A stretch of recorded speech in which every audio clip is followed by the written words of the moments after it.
আমাদের বোনজে ইমি সহ আরও অন্যান্যদের যে গ্রেপ্তার করা হয়েছে, আল মামুন, সৈকত, ইমি, তাদের অবিলম্বে মুক্তি চাই, মুক্তি দিতেই হবে। মুক্তি না দিলে আমরা বৃহত্তর আন্দোলন গড়ে তুলব। আমাদের দ্বিতীয় দাবি হচ্ছে এই আইন বাতিল করতে হবে। আপনারা কিসের সংস্কার করছেন?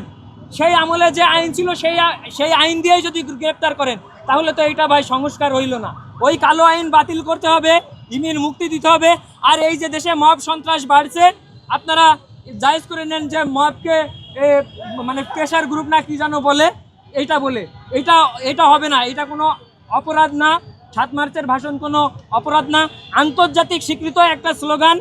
অবশ্যই এই মব সন্ত্রাস বন্ধের দাবি জানাই, পাশাপাশি যারা হামলা করছে তাদের গ্রেপ্তার জানাই।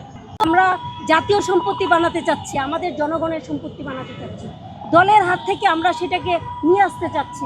কিন্তু এখন দেখছি আমরা কোনো গোষ্ঠী সেটাকে আবার আরেকটা দলের হাতেই সেটা তুলে দিতে চাচ্ছে। আমরা সেটা কখনোই হতে দিব না। আমরা বলতে চাই যে ৭ মার্চ এটা আমাদের সকলের সম্পত্তি, এটা কোনো দলের সম্পত্তি না, মুক্তিযুদ্ধ কোনো দলের সম্পত্তি না।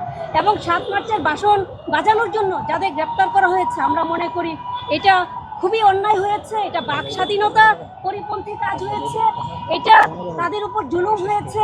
আমরা সেই জুলুমের প্রতিবাদ করতে চাই এবং তাদেরকে যে আইনে গ্রেপ্তার করা হচ্ছে সে আইনটাকে আমরা বাতিল করার কথা বলবো।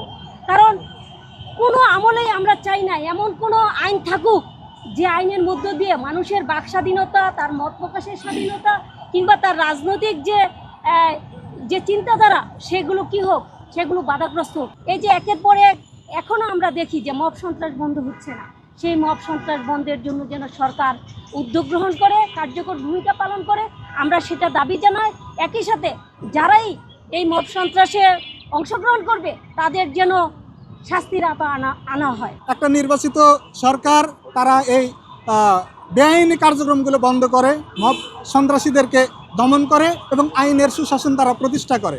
সেই প্রত্যাশা নিয়ে বিএনপির পক্ষে মানুষ অবস্থান নিয়েছিল এবং জামাতের এগেনস্টে নারী নিপীড়নের বিরুদ্ধে, মববাজদের বিরুদ্ধে নারীরা ভোট দিয়েছে।